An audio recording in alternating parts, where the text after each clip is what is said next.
మహోన్నతుడైన మన పరలోకపు తండ్రైన దేవునికి నా కృతజ్ఞతాస్తుతులు చెల్లిస్తున్నాను.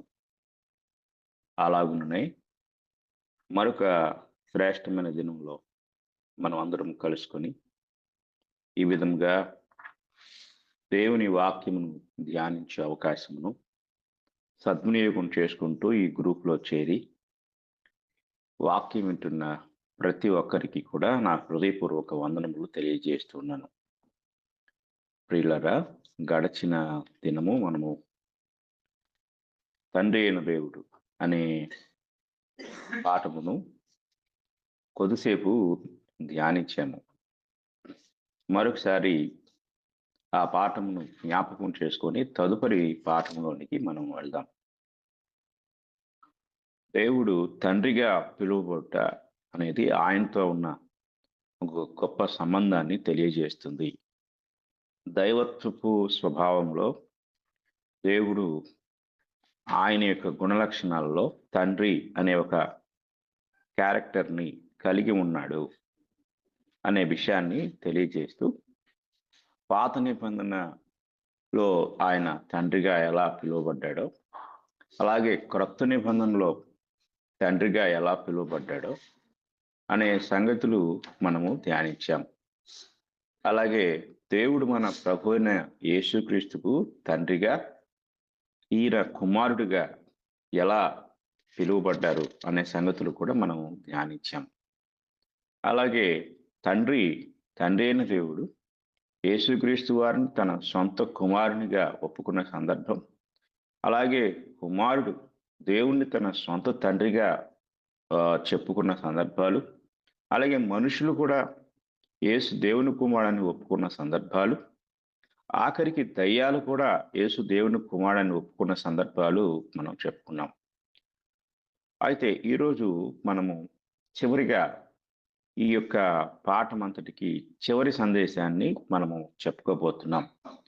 ప్రభు అయిన యేసుక్రీస్తుపై విశ్వాసం ఉంచిన వారికి ఆయన తండ్రిగా ఉన్నాడు. ఈ విషయాన్ని మనం ఈరోజు ధ్యానించబోతున్నాం. ఎవరైతే యేసుక్రీస్తుపై విశ్వాసం ఉంచుతారో, లేక యేసుక్రీస్తును విశ్వసిస్తారో, అలాగా యేసుక్రీస్తును విశ్వసించిన వారికి ఆయన తండ్రిగా ఉన్నాడు. అలాగే యేసుక్రీస్తును విశ్వసించని వారి విషయంలో ఆయన తండ్రిగా లేడు అనే సత్యాన్ని మనం ఈరోజు ధ్యానించబోతున్నాం. మొదటిగా క్రొత్త నిబంధన నుండి ఎఫెసీయులకు రాసిన పత్రిక 4వ అధ్యాయము 6వ వచనాన్ని మనం చదువుకుందాం. అందరికీ తండ్రి అయిన దేవుడు ఒక్కడే. ఆయన అందరికీ పైగా ఉన్నవాడై అందరిలోనూ వ్యాపించి అందరిలో ఉన్నాడు. ఈ యొక్క వచనాన్ని మనము బాగా ధ్యానించవలసిన వారమై ఉన్నాం. అందులో ప్రాముఖ్యంగా మనం బలంగా విశ్వసించవలసిన ఒక గొప్ప విషయం ఏమిటంటే, దేవుడు అందరికీ తండ్రి కాడు. అందరికీ తండ్రి అయిన దేవుడు ఒక్కడే అనే వచనంలో ఉన్న ఒక వేరియేషన్, లేక ఒక వేర్పాటు సంగతి ఏమిటంటే, దేవుడు అందరికీ తండ్రి కాడు. 2, నూతన జన్మ పొందిన వారందరికీ మాత్రమే తండ్రి. ఇక్కడ అందరికీ అంటే సర్వలోకంలో ఉన్నవారికి కాదు, కానీ ఎవరైతే నూతన జన్మ అనుభవాన్ని పొందుతారో వారికి మాత్రమే ఆయన తండ్రిగా ఉన్నాడు. ఎందరూ ఆయన అంగీకరిస్తారో వారి విషయంలో ఆయన తన యొక్క తండ్రి స్థానాన్ని వారికి అనుగ్రహించేవారుగా ఉన్నారు. చూడండి, యోహాను సువార్త 1వ అధ్యాయము 12వ వచనాన్ని మనం చదువుకుందాం.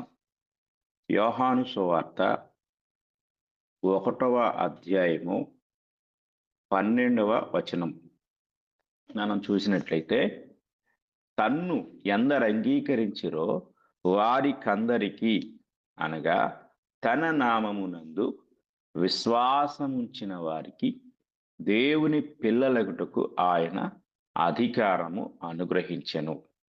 ఇది జాగ్రత్తగా మనం గమనించాలి. తన్ను ఎందరు అంగీకరించారో, ఇక్కడ తన్ను అనగా యేసుక్రీస్తును, తన నామము అనగా యేసుక్రీస్తు నామము.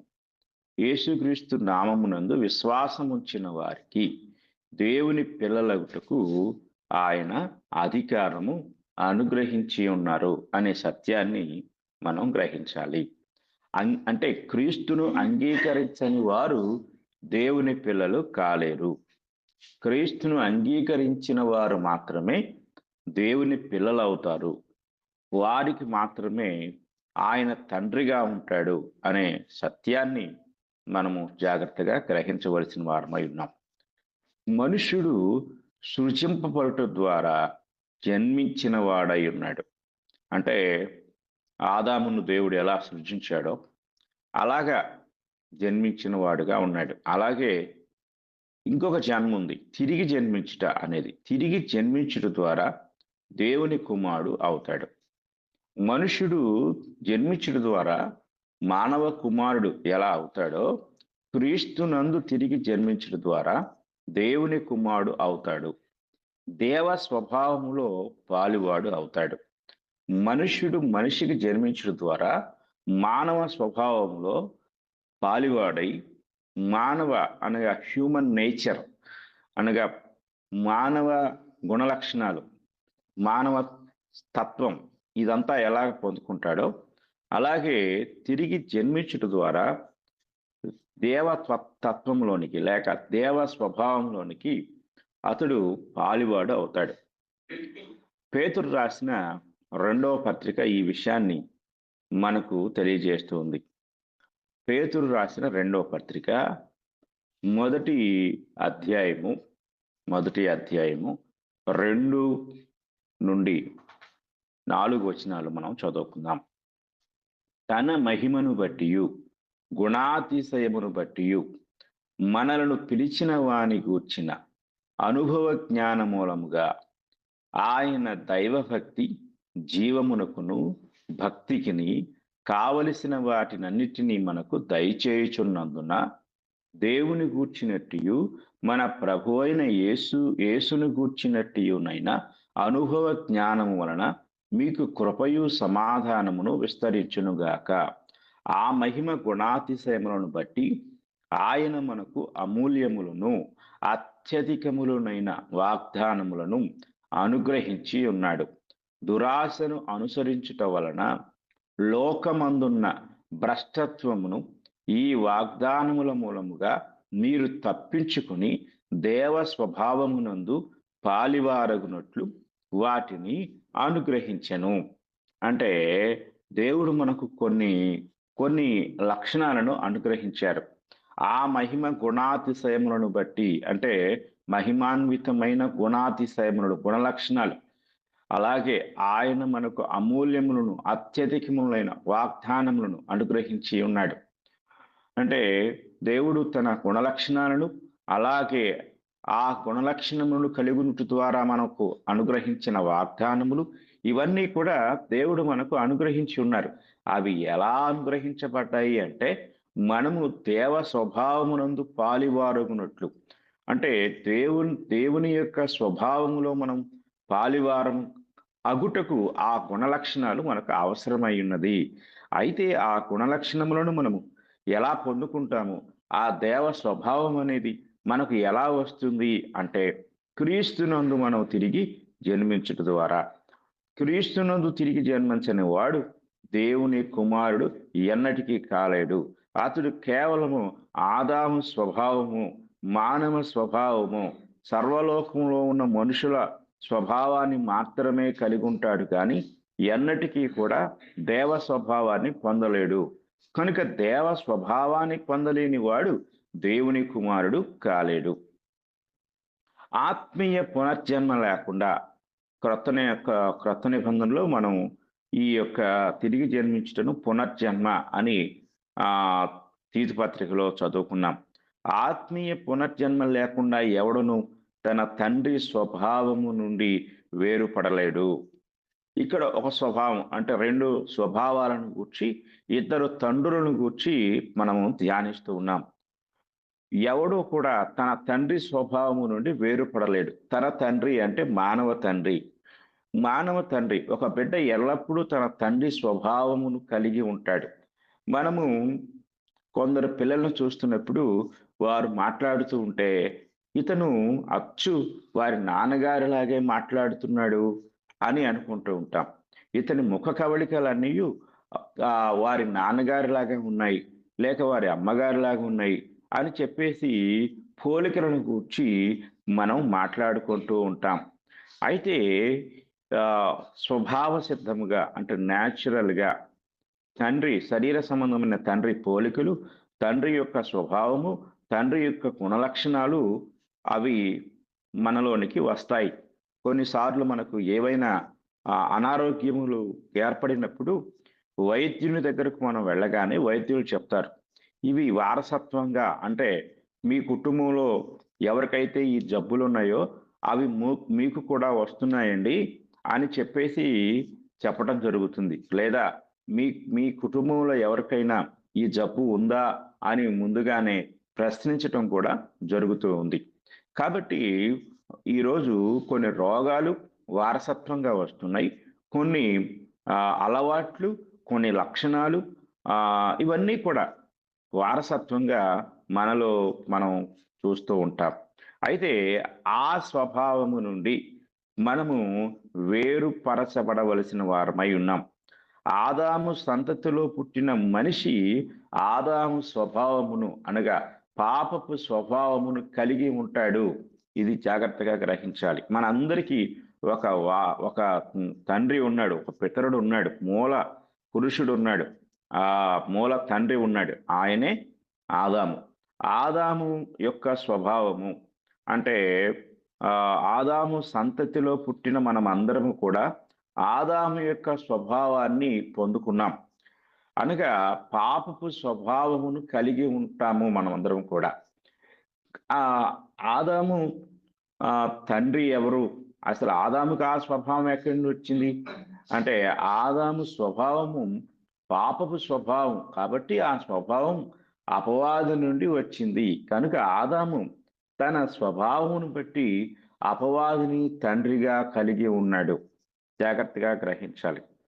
దేవుని వాక్యాన్ని మనం పరిశీలించినట్లయితే యోహాను రాసిన సువార్తలో యేసుక్రీస్తు వారే స్వయముగా ఈ విషయాన్ని తెలియజేస్తూ ఉంటాడు. యోహాను సువార్త 8వ అధ్యాయము 44వ వచనాన్ని మనం చదువుకుందాం. మీరు మీ తండ్రి యగు అపవాది సంబంధులు, మీ తండ్రి దురాశలు నెరవేర్చగోరుచున్నారు. ఆది నుండి వాడు నరహంతకుడై ఉండి సత్యమందు నిలిచిన వాడు కాడు, వాని యందు సత్యమే లేదు. వాడు అబద్ధమాడునప్పుడు తన స్వభావమును అనుసరించియే మాట్లాడును. వాడు అబద్ధికుడును అబద్ధమునకు జనకుడునై ఉన్నాడు.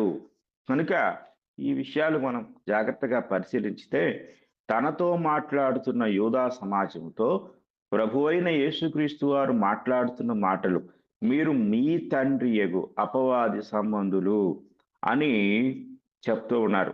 అక్కడ వారేమంటూ ఉంటారు అని అంటే, మేము అబ్రహాము సంతానం, మేము అబ్రహాము సంతానము, మేము అబ్రహాము మా తండ్రి అని వారు చెప్తా ఉన్నారు. 39వ వచనం మనం చదువుకుంటే, అందుకు వారు ఆయనతో మా తండ్రి అబ్రహామునిరి. చూడండి ఇక్కడ మా తండ్రి అబ్రహాము, మేము అబ్రహాము సంతానం అని చెప్పి వారు మాట్లాడుతూ ఉన్నారు. అయితే యేసుప్రభు ఏమంటున్నాడు? కాదు కాదు, మీరు మీ తండ్రి యగు అపవాది సంబంధులు, మీ తండ్రి దురాశలు నెరవేర్చుకోరుచున్నారు. అంటే మీకు ఒక తండ్రి ఉన్నాడు, అతడు అపవాది. అపవాదిలో ఉన్న స్వభావమే మీలో ఉంది. వాడు అబద్ధికుడు, సత్యాన్ని వాడు అంగీకరించడు. కనుక వాడు ఏ స్వభావంతో ఉన్నాడో మీరు కూడా అదే స్వభావంతో ఉన్నారు అని చెప్తూ ఉన్నాడు. కనుక ఆదాము అపవాది యొక్క స్వభావంలోనికి ఎలా వెళ్ళిపోయాడో అలాగే ఆదాము యొక్క సంతతిగా ఉన్న ప్రతి ఒక్కరూ కూడా ఈరోజు అపవాది యొక్క స్వభావాన్ని పొందుకున్నారు. కనుక అపవాది స్వభావాన్ని పొందుకున్నవాడు అపవాది సంతానం అవుతాడు, కానీ దేవుని సంతానం కాలేడు. కనుక అపవాది సంతానముగా ఉన్న ప్రతి మానవుడు కూడా అపవాదిని తండ్రిగా కలిగి ఉన్నాడు గనుక తిరిగి జన్మించకపోతే మనము దేవుని పిల్లలము కాలేము. కనుక మనము దేవుని పిల్లలము కావాలి అంటే మనం అందరము కూడా క్రీస్తునందు జన్మించవలసిన వారమై ఉన్నాం. నూతన సృష్టి కావలసిన వారమై ఉన్నాం. కనుక నూతన సృష్టిగా మార్చబడిన వాడు మాత్రమే దేవుని కుమారుడు అవుతాడు.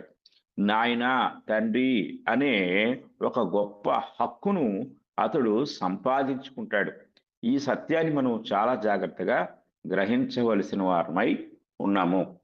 ఇక్కడ ఒక వచనాన్ని మనం గమనించితే 2వ పేతురు పత్రిక ఒకసారి మనం చదువుకుందాము. 1వ అధ్యాయము 2వ పేతురు పత్రిక 1వ అధ్యాయము 4వ వచనాన్ని మనం చదువుకుందాం. ఆ మహిమ గుణాతిశయములను బట్టి ఆయన మనకు అమూల్యములను అత్యధికములైన వాగ్దానములను అనుగ్రహించి ఉన్నాడు. దురాశను అనుసరించటం వలన లోకమందున్న భ్రష్టత్వమును ఈ వాగ్దానముల మూలముగా మీరు తప్పించుకుని దేవ స్వభావమునందు పాలివారగునట్లు. ఇక్కడ మరలా మనం జ్ఞాపకం చేసుకోవలసిన విషయం ఏమిటంటే, ఇంగ్లీష్లో చక్కగా ద డివైన్ నేచర్ అనే మాట కనపడుతుంది. ఈ డివైన్ నేచర్ అంటే సిన్ఫుల్ నేచర్ అనేది ఒకటి ఉంది, అంటే పాపపు స్వభావము.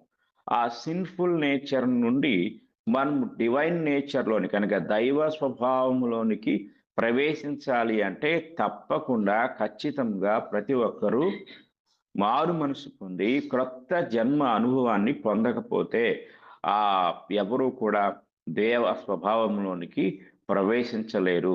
కనుక దేవుడు ఆదామును తన సహవాసము నుండి బయటికి గెంటివేశాడు. ఎందుకు బయటికి గెంటివేశాడు? ఆదాము స్వభావం అంతా పాపపు స్వభావము కనుక దేవుడు ఆదామును తన సహవాసము నుండి బయటికి గెంటివేశాడు. అనగా ఆదాము సంతతిగా పుట్టిన ప్రతి ఒక్కరూ కూడా దేవునికి బయట ఉన్నారు, దేవునికి వెలుపలే ఉన్నారు. ఈ సంగతి మనం గ్రహించాలి. ఈ ఈ యొక్క సంఘటన ఒకసారి మనం చదువుకున్నట్లయితే ఆదికాండము 3వ అధ్యాయము 24వ వచనాన్ని మనం చదువుకున్నప్పుడు ఒక మాట కనపడుతుంది. ఆదికాండము 3వ అధ్యాయము 24వ వచనము. అప్పుడు ఆయన ఆదామును వెళ్ళగొట్టి ఏదెను తోటకు తూర్పు దిక్కున కెరూబులను జీవవృక్షమునకు పోవు మార్గమును కాచుటకు ఇటు అటు తిరుగుచున్న ఖడ్గజ్వాలను నిలువబెట్టెను. ఒకప్పటి తన కుమారుడు అయిన ఆదామును ఎందుకు దేవుడు బయటికి వెళ్ళగొట్టి ఆ తోటలోనికి మరలా ప్రవేశించకుండా కట్టుదిట్టమైన ఏర్పాట్లు, కాపలా ఎందుకు ఏర్పాటు చేశాడు? ఇది జాగ్రత్తగా మనం గ్రహించాలి. అంటే తన స్వభావమును అనగా దైవ స్వభావమును పోగొట్టుకొని అపవాది యొక్క స్వభావాన్ని పొందుకున్న మానవుణ్ణి దేవుడు తన సహవాసము నుండి బయటికి వెళ్ళగొట్టాడు. కాబట్టి ఇప్పుడు ఆదాము బయటికి వెళ్ళిపోయాడు. క్రీస్తునందు తిరిగి జన్మించని వారందరూ కూడా తండ్రికి వేరుగా ఉన్నారు, తండ్రికి దూరంగా ఉన్నారు. తండ్రి యొక్క సంబంధాన్ని లేక తండ్రి కుమారుల యొక్క సంబంధాన్ని వారు పోగొట్టుకున్నారు. కనుక మనము క్రీస్తునందు తిరిగి జన్మించుట ద్వారా పరిశుద్ధాత్మ చేత మనము ముద్రించబడుట ద్వారా దేవుని పిల్లలము కాగలము, దేవుని యొక్క కుమారులము కాగలము. దేవుని యొక్క సంతతిగా ఆదాము సంతతి నుండి దేవుని యొక్క సంతతిగా మనము మార్చబడగలము. గలతీయులకు రాసిన పత్రిక 4వ అధ్యాయము 4వ వచనము నుండి మనము చదువుకుందాం. అయితే కాలము పరిపూర్ణమైనప్పుడు దేవుడు తన కుమారుని పంపెను. ఆయన స్త్రీ యందు పుట్టి మనము దత్తపుత్రులము కావలనని ధర్మశాస్త్రమునకు లోబడి ఉన్న వారిని విమోచించుటకై ధర్మశాస్త్రమునకు లోబడిన వాడాయను. మరియు మీరు కుమారులయ్యున్నందున నాయనా తండ్రి అని మొరపెట్టు తన కుమారుని ఆత్మను దేవుడు మన హృదయములోనికి పంపెను. కాబట్టి నీవిక దాసుడవు కావు, కుమారుడవే. కుమారుడవైతే దేవుని ద్వారా వారసుడవు. ఇక్కడ గలతీ పత్రికలో మరొకసారి పౌలు గారు తెలియజేస్తూ, నాయనా తండ్రి అని మొర్రపెట్టు తన కుమారుని ఆత్మను దేవుడు మనకు అనుగ్రహించి ఉన్నారు అనే సత్యాన్ని ఆయన మనకు తెలియజేస్తూ ఉన్నాడు. అంటే మనము కుమారులం కావాలి అంటే మనము క్రొత్తగా జన్మించుట ద్వారా లేక తిరిగి జన్మించుట ద్వారా నీటి మూలముగా ఆత్మ మూలముగా జన్మించుట ద్వారా మనము ఆయన ఆత్మను పొందుకుంటాము. ఆ ఆత్మను పొందుకున్న వారమై మనము ఆయనను నాయనా తండ్రి అని పిలిచే ఒక గొప్ప హక్కును మనం పొందుకుంటాము. అపోస్తుల కార్యముల గ్రంథము 2వ అధ్యాయాన్ని మనం చదువుకుందాం. అపోస్తుల కార్యముల గ్రంథము 2వ అధ్యాయము మనం చదువుకున్నట్లయితే 2వ అధ్యాయంలో పేతురు గారు ప్రసంగిస్తూ ఒక మాట చెప్తారు. 38వ వచనం మనం చూద్దాం. పేతురు, మీరు మారు మనసు పొంది పాప క్షమాపణ నిమిత్తము ప్రతి వాడు యేసుక్రీస్తు నామమున బాప్తిస్మము పొందుడి, అప్పుడు మీరు పరిశుద్ధాత్మ అను వరము పొందుదురు. కనుక ఎప్పుడైతే ఒక పాపి అయిన మానవుడు, ఆదాము సంతతికి చెందిన మానవుడు, ఆదాము యొక్క స్వభావాన్ని పొందిన మానవుడు రక్షణ పొందుట ద్వారా, తిరిగి జన్మించడం ద్వారా అతడు ఏమవుతున్నాడు అంటే అతడు దేవుని యొక్క కుమారుడు అవుతున్నాడు. అతడు దేవుని కుమారుడు అవటానికి ఒక గొప్ప రుజువు లేక నిదర్శనం ఏమిటంటే దేవుడు తన ఆత్మ చేత మనలను ముద్రిస్తూ ఉన్నాడు. ఎవరైనా ఒక అధికారి ఒక అప్లికేషన్ను అతడు ఆమోదించినట్లుగా గుర్తేంటంటే అతడు తన సంతకం పెట్టడం మాత్రమే కాదు, కానీ ఆ అధికారిక ముద్రను కూడా అక్కడ వేసినప్పుడు ఆ సంతకానికి, ఆ అప్లికేషన్కి పవర్ వస్తుంది, అంటే శక్తి వస్తుంది. ఇక అది అందరినీ పరిపాలిస్తుంది. అందరూ ఆ యొక్క ఆ అధికారానికి లోబడవలసిందే. కనుక దేవుడు మనల్ని ముద్రిస్తున్నాడు. ఆయన ఎలాంటి ముద్ర అంటే పరిశుద్ధాత్మ చేత మనల్ని ముద్రిస్తున్నాడు. ఎఫెసీయులకు రాసిన పత్రిక 1వ అధ్యాయము 13వ వచనాన్ని మనం చదువుకుందాం. మీరును సత్యవాక్యమును అనగా మీ రక్షణ సువార్తను విని క్రీస్తునందు విశ్వాసం ఉంచి వాగ్దానము చేయబడిన ఆత్మ చేత ముద్రింపబడితిరి. దేవుని మహిమకు కీర్తి కలుగుటకై ఆయన సంపాదించుకున్న ప్రజలకు విమోచనము కలుగు నిమిత్తము ఈ ఆత్మ మన స్వాస్థ్యమునకు సంచకరువుగా ఉన్నాడు. అనగా సంచకరువు అనగా భయాన. ఒక వస్తువును కొన్నప్పుడు ఒక అడ్వాన్స్ ఇస్తారు, అంటే భయాన అంటే కొంత గడువు పెట్టి ఆ గడువు కాలం తీరే లోపుగా ఆ యొక్క భయాన ఆ వస్తువు ఇంకొకరికి ఇవ్వబడకుండా లేక అమ్మబడకుండా అది కాపాడుతుంది.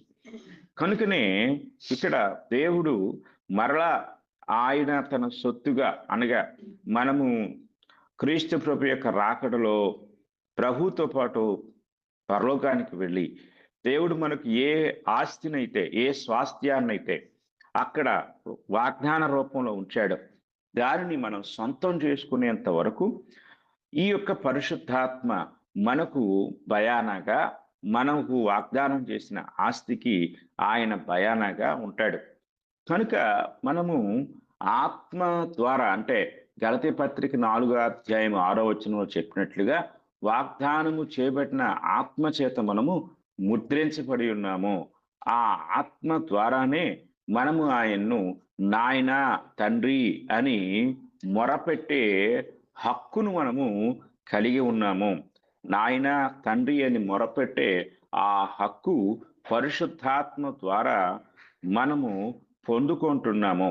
కనుక జాగ్రత్తగా మనం పరిశీలించినట్లయితే చూడండి, రోమీయులకు రాసిన పత్రిక 8వ అధ్యాయము మనం చదువుకున్నట్లయితే 8వ అధ్యాయంలో పౌలు గారు మరి ఒక విషయాన్ని మనకు తెలియజేస్తూ ఉన్నాడు.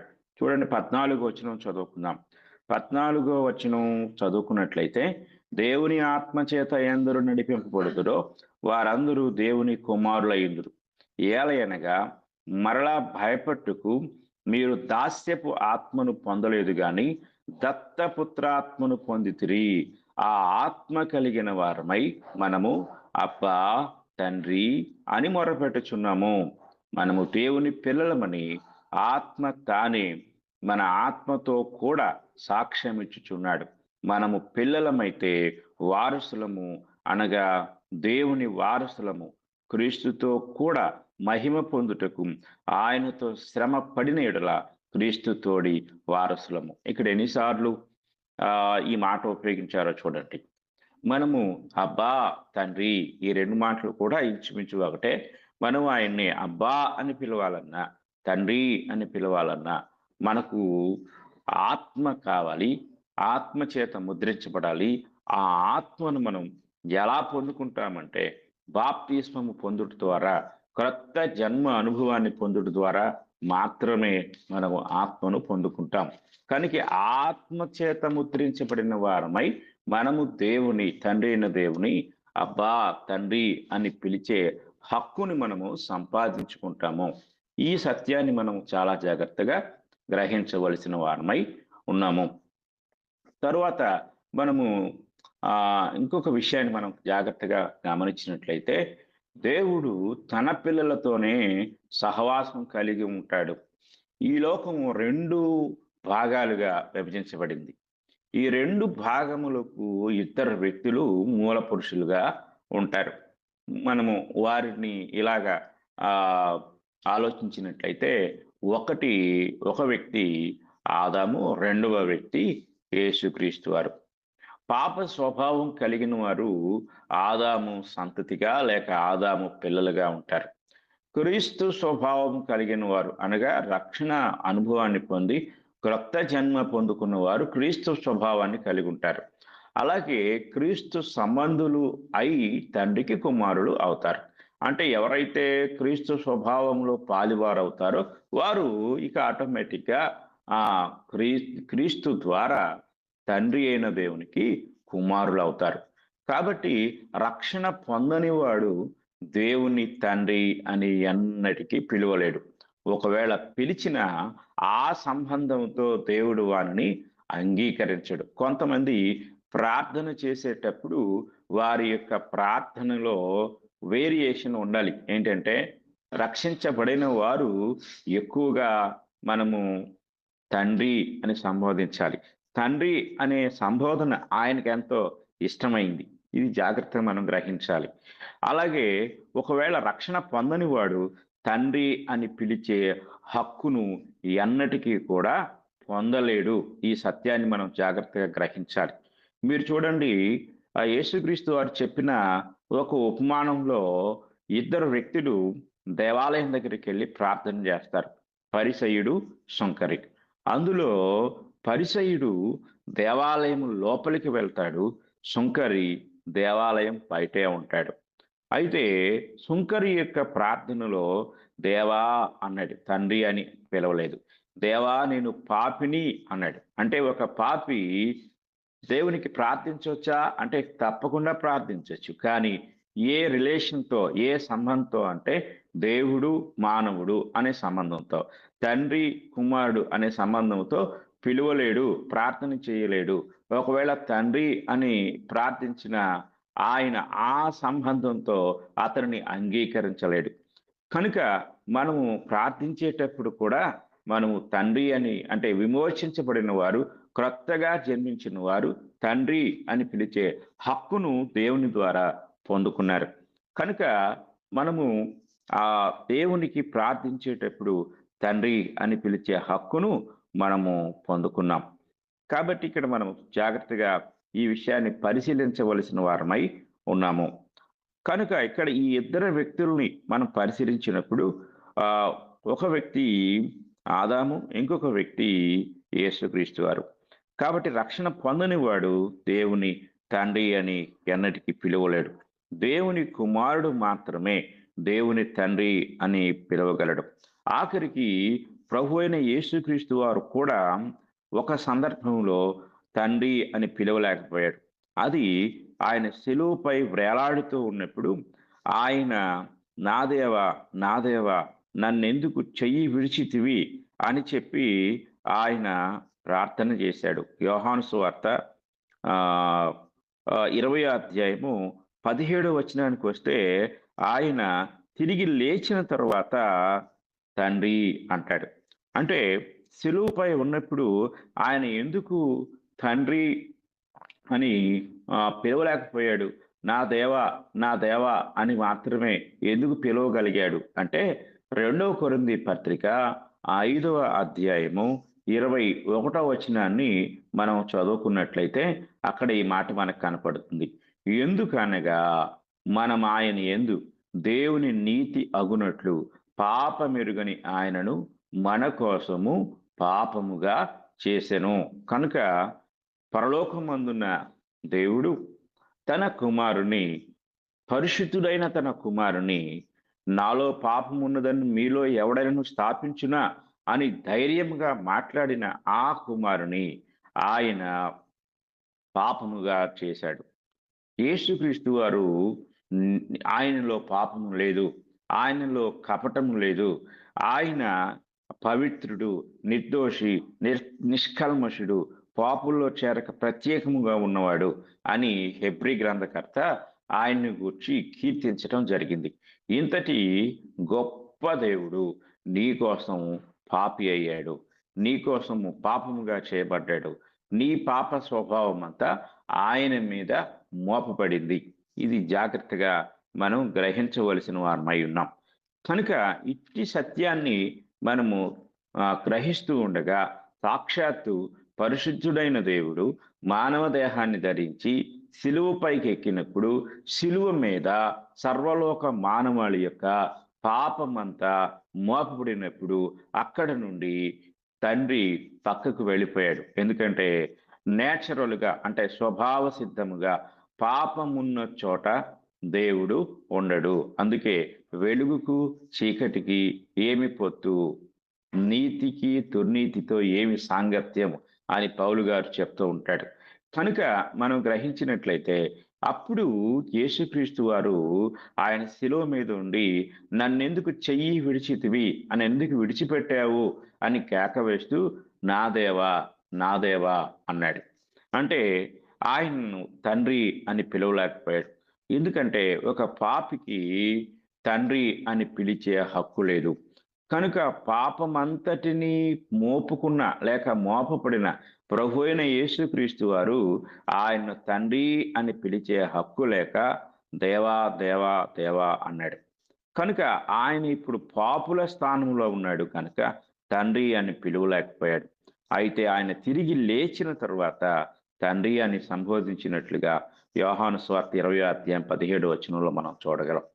కాబట్టి ప్రియమైన వర్లారా, తండ్రి కుమారుల యొక్క సంబంధం అనేది ఎంత అద్భుతమైనదో, ఎంత హక్కులతో కూడినదో, ఎంత చట్టబద్ధమైనదో దేవుని వాక్యం ద్వారా మనం చూస్తా ఉన్నాం. ఇంతకీ ఈరోజు ఈ వాక్యాన్ని వింటున్న నీవు ఇంకా ఒకవేళ తండ్రి అని పిలిచే హక్కు సంపాదించుకోకపోతే ఈ వాక్యం వినుట ద్వారా నీకేమీ ప్రయోజనం లేదు. కనుక నీవు ఈ వాక్యాన్ని విని ఇది సత్యము అని నువ్వు నమ్మినట్లయితే తండ్రిని తండ్రిగా పొందుకునే అదృష్టాన్ని దేవుడు నీకు అనుగ్రహిస్తున్నాడు. అలాగే ఆయన నీ పాపం నుండి విడిపించి నీకు ఒక నిత్య రాజ్యాన్ని స్వాస్థ్యముగా హక్కుగా ఆయన నీకు అనుగ్రహించడానికి ఇష్టపడతా ఉన్నాడు. కనుక నా ప్రియ సహోదరి సహోదరులారా, దయచేసి మీలో ఇంకా రక్షణ పొందని వారు లేక క్రొత్త జన్మ అనుభవాన్ని పొందని వారు ఇకనైనా సరే దయచేసి తండ్రి అని పిలిచే హక్కు సంపాదించుకొని ఆ హక్కు ద్వారా పొందగలిగే ప్రతి మేలులు ఆశీర్వాదాలు పొందుటకు క్రొత్త జన్మ అనుభవాన్ని పొందవలసిందిగా నేను మీకు తెలియజేస్తూ ఉన్నాను. చివరిగా 1 కొరింథీ పత్రిక 15వ అధ్యాయం 22వ వచనాన్ని మనం చదువుకుందాం. ఈ 22వ వచనంలో ఒక మాట కనపడుతుంది. ఆదామునందు అందరూ ఎలాగు మృతి పొందుచున్నారో అలాగుననే క్రీస్తునందు అందరూ బ్రతికింపబడుదురు. ప్రియ సహోదరి, ప్రియ సహోదరుడా, నీవు ఆదామునందే ఉన్నావా ఇంకా? లేక క్రీస్తునందు ఉన్నావా? ఒకవేళ నీవు క్రీస్తునందు లేకపోయినట్లయితే, ఆదామునందు ఉన్నట్లయితే నువ్వు ఇంకా మరణంలో ఉన్నావు. నీవు ఇంకా మృతమైన స్థితిలో ఉన్నావు. కనుక అట్టి మృతమైన స్థితి నుండి జీవం కలిగిన స్థితిలోనికి వచ్చుటకు క్రీస్తు నిన్ను తిరిగి బ్రతికించుటకు సిద్ధంగా ఉన్నాడు క్రొత్త జన్మ అనుభవం ద్వారా.